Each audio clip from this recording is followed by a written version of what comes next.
So Google has just unveiled another new AI search engine. Not AI overviews, this one's something different again. This one hasn't launched fully yet, so it's only in testing mode, but I'm going to show you how it works. We're going to do some demos and think about what this means for the future of your digital marketing and of SEO in general. So here is the tool. It's called AI Mode. At the moment, it's only available to users of Google's paid AI plan in the US in testing mode. And what I'd say is, if you're used to using Perplexity, AI Mode is going to feel very familiar. But because I'm a total geek, I've got access, of course. So here's how it works. You've got some suggestions here, and then you've got your query box here. So I've just put in a query, and I'm going to click search. Now, one thing I'd say I've noticed immediately is that the speed of results from AI Mode can be really fast, particularly if you're using Perplexity in Pro mode. It can take a long time to think about its answers, whereas AI Mode is pretty rapid. Now, what you get as an answer, again, feels pretty familiar if you're used to using Perplexity. We've got some information here, and we've got some links up at the top here which remind me of Google's AI overview. So it's a very similar method where you've got some general links up here, and then if you click on any one of these little link icons, and then you get the specific links which corroborate the information in that sentence. And we'll come back to the corroboration later on. At the moment, I'd say the answers are pretty good. They don't feel as good as Perplexity's answers, but I can see a lot of people using this if Google decides to roll it out. Now, you're going to hear me talking about Perplexity a lot because actually I think comparing Google's AI Mode and Perplexity tells us a lot about how this thing works. Now, just for comparison's sake, let's do a similar search on Perplexity. So firstly, the amount of time it takes Perplexity to produce an answer is typically quite a bit higher, but Perplexity gives us a lot of transparency about what it's doing in the background. For example, it will actually show us the individual searches that it's running in the background and the websites that it's reading from in order to provide its answer. I do also think Perplexity's answers seem to be a bit more detailed, and Perplexity is clearer about citing its sources. Having said that, AI Mode is really early and it's in testing phase, so I'm sure we're going to see some changes here. One of the benefits of AI Mode over tools like Perplexity is that it can use Google's knowledge graph and its shopping graph as well. This means it can pull from all of the data that Google has about different products and different facts and entities online and potentially provide much more comprehensive answers. Google Shopping Graph, for example, is a product catalog of billions of products, all with lots of different bits of data about it. So let's do an example in AI Mode of a commercial search asking about a product to see how much of that is pulling through. So I've just searched here, what's the best iPad Air case to buy? I'm looking for something rugged, but that also looks nice. And we've been testing this a lot recently in some of our more recent videos.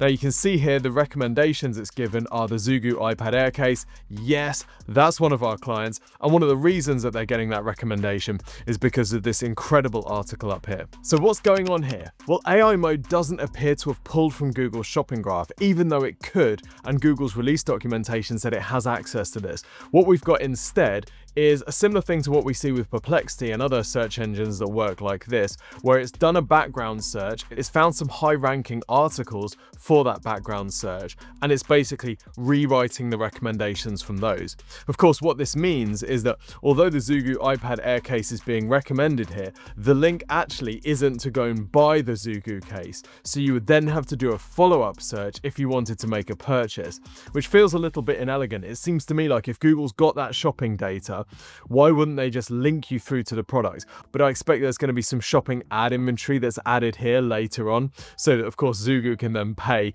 to get the conversion from this organic search result. I also want to talk about the types of sites that Google is referencing here. They are pretty similar to the types of sites that we'd see a site like Perplexity reference. These are generally high-ranking, high-authority third-party websites. So sometimes you'll see a manufacturer's own site ranking, but often the recommendations are coming from third-party websites instead. Let's do a comparison search on Perplexity and just see how it goes. So again, Perplexity is going to take a bit longer to pull its information together, but it does also seem to be using more sources when it's providing its answer. And it's a lot more transparent about the underlying queries that it's using. Again, we've got this incredible ZDNet article that we got for the client, which is providing the sort of the basis of the recommendation. You can see that Perplexity is also linking to Zugu Case's own website. But one thing Perplexity does differently is it actually includes links to buy the product directly in the search results. And if you're a pro subscriber, you can actually click to buy the product straight from the search results without even visiting the website.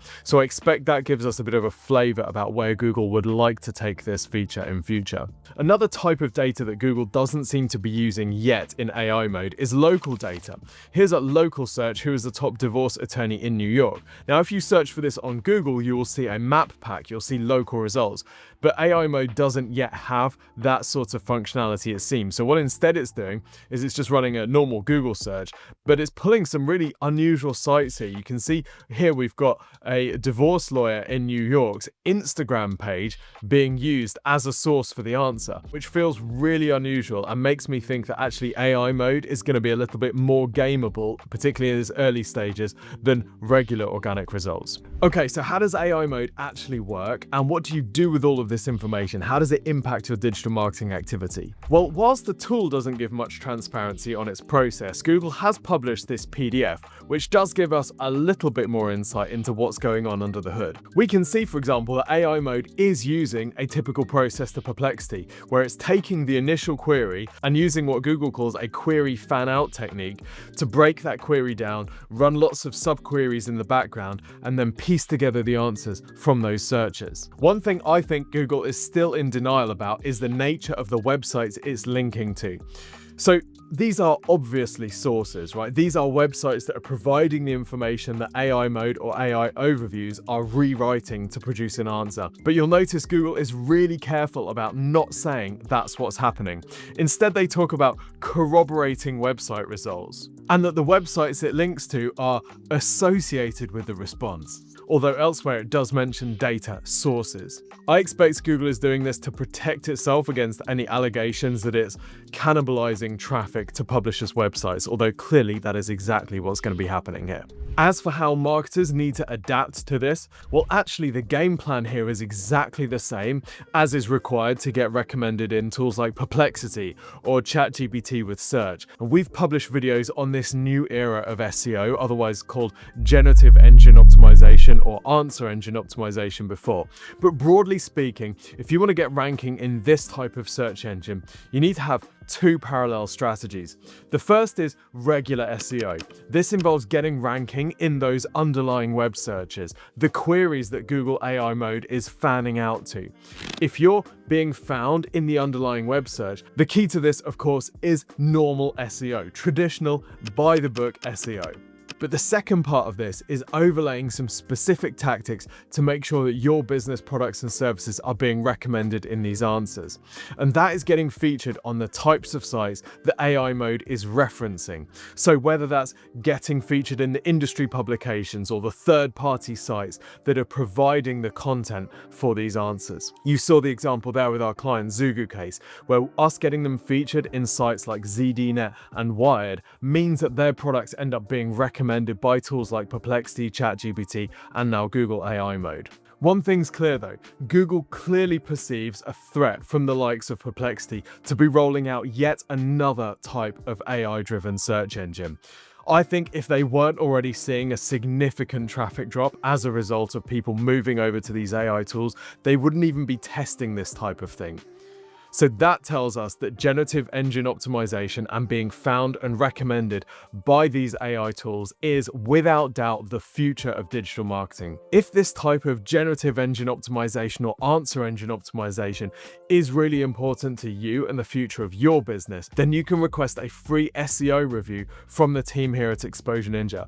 We'll take a look at your visibility in these types of AI search and map you out a prioritized action plan that you can follow to increase the number of times your business is being recommended. Not everybody is eligible for this free service, so you do need to apply for this at exposureninja.com/review. I think this is a really exciting time, and it's great to see more innovation happening in search.